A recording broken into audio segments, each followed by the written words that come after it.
സന്ദീപ് വാര്യർ ഇന്നലെ പറയുകയാണ്, ആന മോഹൻലാൽ കെ മുരളീധരൻ എത്ര കണ്ടാലും മലയാളിക്ക് മടിക്കില്ല എന്നുള്ളതാണ്. സത്യത്തിൽ സന്ദീപ് വാര്യരോട് ലേശം ഉളുപ്പൊക്കെ വേണ്ടേ വാര്യരെ എന്നൊക്കെ ചോദിക്കണമെന്നുണ്ട്. പക്ഷേ തരം താഴ്ന്നൊരു മനുഷ്യനോട് എന്താണ് ചോദിക്കേണ്ടത് എന്നറിയില്ല. മോഹൻലാലും ആനയും ഒക്കെ കെ മുരളീധരനെ കൂടെ നിർത്തി കുത്തിയതാണോ സന്ദീപ് വാര്യർ? കെ മുരളീധരൻ വളരെ സുന്ദരനും സുമുഖനുമായ നേതാവാണ്. പ്രായം കുറച്ചായി എങ്കിൽ പോലും മുരളീധരൻ്റെ പ്രസംഗങ്ങൾക്ക് എപ്പോഴും ഒരു കാഴ്ചക്കാരുണ്ട്. അദ്ദേഹത്തിൻ്റെ മൂക്കടച്ച ആ സംസാരം, നീണ്ട മൂക്ക് ഒക്കെ മുരളീധരനെ കണ്ടാൽ ഒരു അഴക. കരുണാകരന്റെ പ്രസംഗം നമ്മളൊക്കെ കേട്ടിരിക്കും. അതെ. പിന്നെ ഈ കെ മുരളീധരൻ എന്ന് പറയുന്ന നേതാവിനെ ഈ ക്യാമറയിൽ ഫ്രെയിമിൽ കാണുന്നതിനേക്കാൾ അഴകും ഐശ്വര്യവും ആളാണ് മുരളീധരൻ. അപ്പം സന്ദീപ് വാര്യർ പറഞ്ഞതിൽ കുറ്റമൊന്നുമില്ല. പക്ഷേ എന്തിനാ സന്ദീപ് ഏട്ടാ നിങ്ങളിങ്ങനെ ഇപ്പോഴേ തുടങ്ങിയിട്ടല്ലേ ഉള്ളൂ, സമയം ഇഷ്ടം പോലെ കിടക്കുകയല്ലേ, ഇങ്ങനെ ഒരുപാടങ്ങ് പൊക്കിക്കൊണ്ട് പോയിട്ട് മേളിൽ ചെല്ലുമ്പോൾ ഇവരെല്ലാം കൂടെ ചവിട്ടി താഴോട്ടിടുന്നൊരു പരിപാടിയുണ്ട്. അത് അനുഭവിക്കേണ്ടി വരരുത് എന്ന് മാത്രമാണ് പറയാനുള്ളത്. ഇന്നലെ വരെ അടിയുറച്ച് വിശ്വസിച്ച പ്രത്യയ ശാസ്ത്രങ്ങളെ ഒരു രാത്രി കൊണ്ട് തള്ളിപ്പറഞ്ഞുകൊണ്ട് അവരെയെല്ലാം കുറ്റം പറഞ്ഞുകൊണ്ട് ഈ പറയപ്പെടുന്ന UDF ക്യാമ്പിൽ, കോൺഗ്രസ് ക്യാമ്പിൽ വളരെ സജീവമായി സന്ദീപ് വാര്യരുണ്ട്. എന്ന് വരെ എന്നൊരു ചോദ്യം അവിടെ ബാക്കിയാവുകയാണ്. പാലക്കാട് ഉപതെരഞ്ഞെടുപ്പും കഴിയും, ഇവരൊക്കെ മടങ്ങി നാടുകളിലേക്ക് പോകും. സന്ദീപ് വാര്യർക്ക് ഇനിയും അവിടെയും ഇവിടെയും ഒക്കെ നിൽക്കാനുള്ളതാണ്. ഇന്നലെ വരെ നിങ്ങളെ നേതാവാക്കിയതാരാ?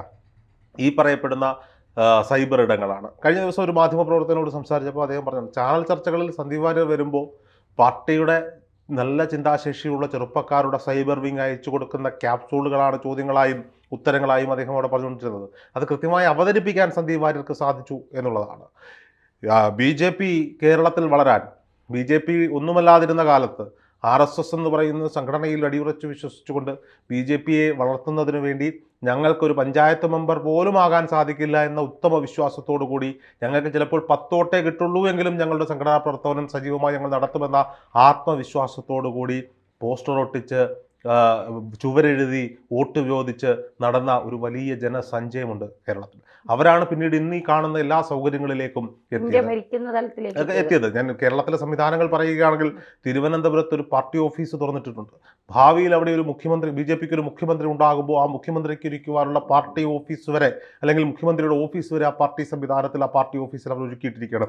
അത്രയും കോൺഫിഡൻസോടെ ഒരു ഇപ്പോൾ ആം ആദ്മി പാർട്ടിയൊക്കെ ഉണ്ടായതുപോലെ ഒരു രാത്രി ഇരുട്ടി വെളുത്തപ്പോൾ ഉണ്ടായ പ്രസ്ഥാനമല്ല BJP എന്നത്. അതിന് വേണ്ടി ബലിദാനികളായവർ, ആ വാക്കിനോട് എനിക്ക് വലിയ യോജിപ്പൊന്നുമില്ല. രക്തസാക്ഷി, ബലിദാനി, ഈ വാക്കിനോട് എനിക്ക് യോജിപ്പൊന്നുമില്ല. എന്നാലും അവരുടെ വാക്കുകൾ ഞാൻ കടമെടുത്താൽ, ജീവൻ വെടിഞ്ഞവർ, സംഘടനകൾക്ക് വേണ്ടി ജീവൻ വെടിഞ്ഞവർ, സംഘടനയുടെ നിലപാടുറപ്പിച്ചു പറഞ്ഞതിൻ്റെ പേരിൽ കുടുംബം നഷ്ടപ്പെട്ടവർ, അല്ലെങ്കിൽ കരിയർ നഷ്ടപ്പെട്ടവർ, സംഘടനയ്ക്ക് വേണ്ടി രാവന്തിയോളം പണിയെടുത്തവർ, മണ്ണിൽ പണിയെടുത്ത പണം കൊണ്ടുവന്നതിൻ്റെ ഒരു ബാക്കി കൊണ്ടുവന്ന് സംഘടനാ പ്രവർത്തനത്തിന് കൊടുത്തവർ, അവർ വളർത്തിയെടുത്തൊരു പ്രസ്ഥാനത്തിൽ SFIയുടെ പ്രത്യയ ശാസ്ത്രങ്ങളിൽ വിശ്വസിച്ചുകൊണ്ട് SFIയുടെ നേതാവാകാൻ ആഗ്രഹിച്ച് SFIക്ക് വേണ്ടി ഇലക്ഷനുകളിൽ മത്സരിച്ച് കമ്മ്യൂണിസം എന്ന ആശയത്തെ മുറുകെ പിടിച്ചുകൊണ്ട് ഒരു ഘട്ടത്തിൽ കമ്മ്യൂണിസം മുറുകെ പിടിച്ചിട്ട് കഥയില്ല, ഇവിടെ വളർന്നു വരുന്ന മറ്റൊരു പ്രസ്ഥാനത്തിൽ പോയാൽ മാത്രമാണ് തനിക്ക് നിലനിൽപ്പുള്ളൂ എന്ന് മനസ്സിലാക്കി BJPയിലേക്ക് ചേക്കേറിയ സന്ദീപ് വാര്യർ. ആ സന്ദീപ് വാര്യർ ചാനൽ ചർച്ചകളിൽ പോയിരുന്ന് തിളങ്ങുന്ന മുഖവും ചിരിക്കുന്ന മുഖവും ഒക്കെയായി AC ഇട്ട കാറിൽ വെൽ ഡ്രസ്സായി പോയിരുന്ന് വർത്തമാനങ്ങൾ പറഞ്ഞപ്പോൾ അവർക്ക് ചുറ്റും നിന്ന പ്രവർത്തകർ കൈയടിച്ചു. അത് സന്ദീപ് വാര്യർ എന്ന് പറയുന്ന വ്യക്തിയോടുള്ള കൈയടിയായിരുന്നില്ല. ഞങ്ങളുടെ പ്രസ്ഥാനങ്ങളുടെ ആശയങ്ങൾ കൃത്യമായി അവതരിപ്പിക്കുന്ന ഒരു നേതാവ് ഞങ്ങൾക്കുണ്ടായിരിക്കുന്നു എന്ന തരത്തിൽ അവരവരെ നേതാവായി കണ്ടു. കേരളത്തിലുടനീളം പരിപാടികൾക്ക്, BJPയുടെ പരിപാടികൾക്ക് സന്ദീപ് വാര്യരെ അവർ ക്ഷണിച്ചു, അവരവരെ നേതാവായി കണ്ടു. സന്ദീപ് വാര്യർ വിചാരിക്കേണ്ടത് നിങ്ങളെന്ന വ്യക്തിയുടെ ക്വാളിറ്റി കണ്ടിട്ടല്ല, അത് താങ്കളൊരു BJP ആശയങ്ങൾ പറയുന്ന ആളായതുകൊണ്ടാണ് BJP 2 കൈ നീട്ടി നിങ്ങളെ BJP പ്രവർത്തകർ, സാധാരണക്കാരായ പ്രവർത്തകർ മുന്നോട്ട് കൊണ്ടുപോകും. ഒരു രാത്രി ഇരുട്ടി വെളുത്തപ്പോൾ നിങ്ങൾക്ക് എന്തെങ്കിലുമൊക്കെ ബുദ്ധിമുട്ടുണ്ടാകാം. ഏത് രാഷ്ട്രീയ പ്രസ്ഥാനത്തിൽ വിശ്വസിക്കണമോ അത് സന്ദീപ് വാര്യരൊക്കെ തീരുമാനിക്കാം, അതൊന്നും വിഷയമൊന്നുമില്ല. പക്ഷേ തലേ ദിവസം വരെ കൊണ്ടു നടന്ന പാർട്ടി K സുരേന്ദ്രനാണോ പാർട്ടി? ശോഭാ സുരേന്ദ്രനാണോ പാർട്ടി? ആരുമല്ല. C കൃഷ്ണകുമാറാണോ പാർട്ടി?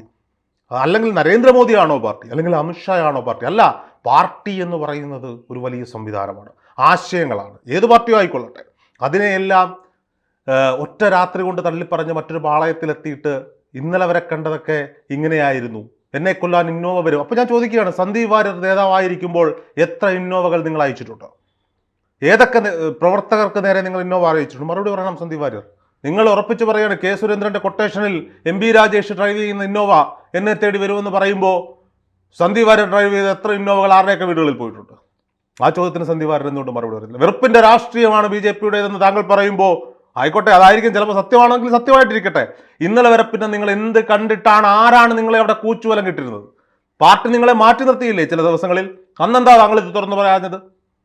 അന്നും തിരിച്ചു വരിക എന്ന ആഗ്രഹത്തോടു കൂടി താങ്കൾ കാണിച്ച ഗിമിക്ക് പരിപാടികളുണ്ട്.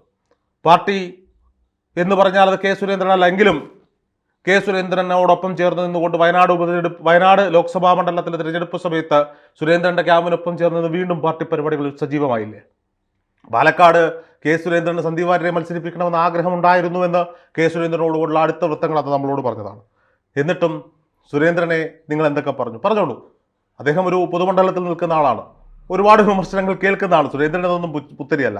എന്തൊക്കെ കേട്ടാലും അതിലൊക്കെ തരണം ചെയ്ത് വരാനും ഒക്കെയുള്ള ഒരു കപ്പാസിറ്റി ഉള്ളൊരു മനുഷ്യനാണ് കെ സുരേന്ദ്രൻ. എനിക്ക് അദ്ദേഹത്തെ ചില കാര്യങ്ങളിൽ ഇഷ്ടം തോന്നുന്നതാണ്. എത്രയൊക്കെ വിമർശനങ്ങൾ ഉണ്ടായാലും കഴിവില്ലാത്തവനെന്ന് വിളിക്കുന്ന പലരുമുണ്ട്.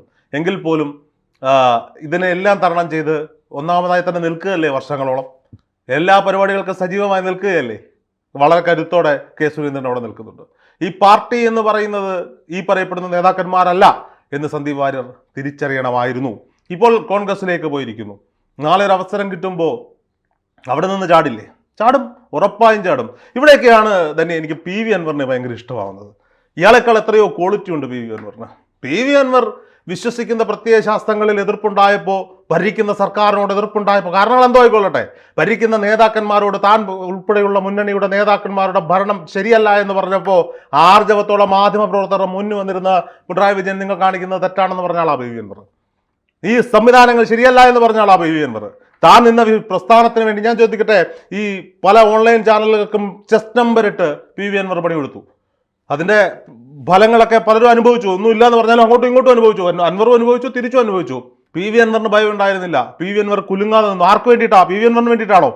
ഈ പ്രസ്ഥാനത്തിന് വേണ്ടിയിട്ടാ. ആ പാർട്ടിയെ ആക്രമിക്കുന്നത് കണ്ടിട്ടാ, തൻ്റെ നേതാവിനെ ആക്രമിക്കുന്നത് കണ്ടിട്ടാ. അവിടെ ഈ പറയപ്പെടുന്ന പ്രശ്നങ്ങൾ ഉണ്ടായപ്പോൾ ഈ സംവിധാനത്തെയല്ല അൻവർ കുറ്റം പറഞ്ഞത്, ആ ആശയങ്ങളെയല്ല കുറ്റം പറഞ്ഞത്, അവിടുത്തെ നേതാക്കന്മാരെ കുറ്റം പറഞ്ഞുകൊണ്ട് അൻവർ സ്വന്തമായൊരു പാർട്ടി ഉണ്ടാക്കി. അൻവറിനൊപ്പം നിൽക്കാൻ ആളുകളുണ്ടായി. നിങ്ങൾ ചിലപ്പോൾ പൈസ കൊടുത്താലും വിളിച്ചാൽ വരണ്ടേ? എന്താ സന്ദീപ് വാര്യരെ കൊണ്ട് പറ്റാത്ത? സന്ദീപ് വാര്യർ അവിടെ സേഫ് സോണിൽ പോയിരിക്കുകയല്ലേ? അറിയാം, പാലക്കാട് ഉപതെരഞ്ഞെടുപ്പ് UDFന്റെ എല്ലാ സംവിധാനങ്ങളും അവിടെ കിടക്കുക. അവിടെ ചെന്ന് കയറി കൊടുത്താൽ എടുത്തുകൊണ്ട് നടക്കാൻ അവിടെ ആളുണ്ട്. ഇടയ്ക്കിടയ്ക്ക് ഇങ്ങനെ 2 ഡയലോഗ് ഇട്ടാൽ മതി. അയ്യോ, മുരളിയേട്ടനെ കാണാൻ ആനയെ പോലെയാ. ഇത് പണ്ട് മോഹൻലാൽ പത്തനാപുരത്ത് ഗണേഷ് കുമാറിന് വേണ്ടി വോട്ട് ചോദിക്കാൻ വന്നപ്പോൾ PV ജഗദീഷ് കുമാർ, അതായത് നമ്മുടെ ജഗദീഷ് ചേട്ടനാണ് ഇപ്പുറത്തെ സ്ഥാനാർത്ഥി. എനിക്ക് തോന്നുന്നു ഗണേശനേക്കാൾ കൂടുതൽ ഇവരുടെ കൂടെ അഭിനയിച്ചിട്ടുള്ള ആളാ ജഗദീഷ്. അപ്പൊ കോൺഗ്രസ് ഈ മോഹൻലാലിന്റെ രാഷ്ട്രീയം ഏതാണെന്ന് നമുക്ക് ഇപ്പോഴും അറിയത്തില്ല. അന്ന് മോഹൻലാൽ അവിടെ വന്ന് പ്രസംഗിച്ചെന്താ, ഞാൻ ആദ്യമായ ഒരു ആനയെ അടുത്ത് കാണുന്നത് കീഴൂട്ട് തറവാട്ടിലാണ്, ഗണേശന്റെ തറവാട്ടിലാണെന്നാ എന്ന് പറഞ്ഞ പോലെ. അപ്പൊ അത്രത്തോളം വലിയ ബന്ധം ഉണ്ട്. വോട്ട് ചോദിച്ചില്ല, അവിടെ വന്ന് പ്രസംഗിച്ചിട്ട് പോയി. കാരണം വോട്ട് ചോദിക്കാൻ പറ്റത്തില്ല. ഇവർ രണ്ടുപേരും അമ്മയിലെ അംഗങ്ങളാണ്, സഹപ്രവർത്തകരാണ്. അത് പൊട്ടിക്കറിഞ്ഞൊരു ജഗദീഷിന്റെ മുഖമൊക്കെ നമുക്ക് ഓർമ്മയുണ്ട്. പിന്നീട് അമ്മയുടെ പ്രസിഡന്റ് സ്ഥാനത്ത് വന്നപ്പോൾ ആ പണി കൃത്യമായിട്ട് ജഗദീഷ് തിരിച്ചു കൊടുക്കുകയും ചെയ്തു. അപ്പുറത്ത് അമ്മയുടെ വൈസ് പ്രസിഡന്റ് സ്ഥാനത്തിരുന്നുണ്ട്. എന്ന് പറയുന്നത് പോലെയാണ് ഇവിടെ ഇൻഡയറക്റ്റ് ആയിട്ട് വോട്ട് ചോദിക്കുന്നത്. ഞാൻ പറയുന്നത് മനസ്സിലാവുന്നുണ്ടോ? അപ്പോ ഈ എന്തിനാണ് ഈ മുരളീധരനോട് ഇത്ര സുഖിപ്പിക്കുന്നതിന്റെ കാര്യം എന്താ? ഈ പത്മജ വേണുഗോപാലിനെ BJPയിലേക്ക് കൊണ്ടുപോകാനുള്ള ചരടുവലിയുടെ അറ്റത്ത് ഈ പറയപ്പെടുന്ന സന്ദീപ് വാര്യർ ഉണ്ടായിരുന്നു. അതോ ആ പത്മജ വേണുഗോപാലൻ ഇയാൾക്ക് ഇതിലും വലുത് വേറെന്തോ വരാനിരുന്നതാണ്. അപ്പോൾ പത്മജയെ മുരളീധരന്റെ കുടുംബത്തിൽ നിന്ന് പത്മജ വേണുഗോപാലിനെ വലിച്ചെടുത്ത് അവിടെ കൊണ്ടിട്ടു. മുരളീധരൻ BJPയിലേക്ക് വരുമെന്ന് പ്രതീക്ഷിച്ച് അവിടെ നോക്കിയിരുന്നു. മുരളീധരൻ കരുണാകരന്റെ മോനാ. ഞാൻ പറഞ്ഞ പോയില്ല എന്നൊന്നും ഞാൻ പറയില്ല. പണ്ട് DIC ഉണ്ടാക്കി പോയ ടീമാണ്. അപ്പൊ ഈ സുഖിപ്പിക്കലൊന്നും മുരളീധരൻ ഭയങ്കര അസ്വസ്ഥരാ.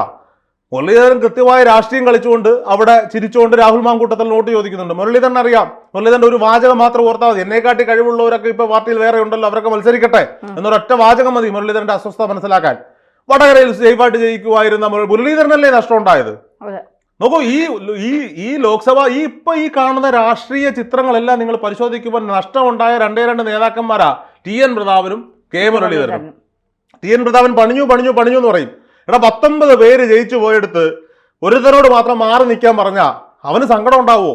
അവൻ ചുവരെഴുതി, പോസ്റ്റർ ഒട്ടിച്ചു, നല്ല രീതിയിലുള്ള പ്രവർത്തനങ്ങൾ നടത്തി. 2ാം സ്ഥാനത്തെങ്കിലും വരാൻ പറ്റുമായിരുന്നു TN പ്രതാപൻ മത്സരിച്ചിരുന്നത്. കാരണം തീരദേശ മേഖല മൊത്തം അവനൊപ്പം നിൽക്കുമായിരുന്നു അവിടെ. മുരളീധരന് മാത്രം നഷ്ടമുണ്ടായ ഈ 2 പേർക്ക് മാത്രം നഷ്ടമുണ്ടായ ഒരു ലോക്സഭാ തെരഞ്ഞെടുപ്പിൽ അനാവശ്യമായി ഷാഫി പറമ്പലിനെ കൊണ്ടുവന്ന് വടകര മത്സരിപ്പിച്ച് ഇവിടെ ഇങ്ങനെ ഒരു ടൈറ്റ് പോരുണ്ടാക്കി എന്തിനു വേണ്ടിയിട്ടാ? ആർക്ക് വേണ്ടിയിട്ടാ?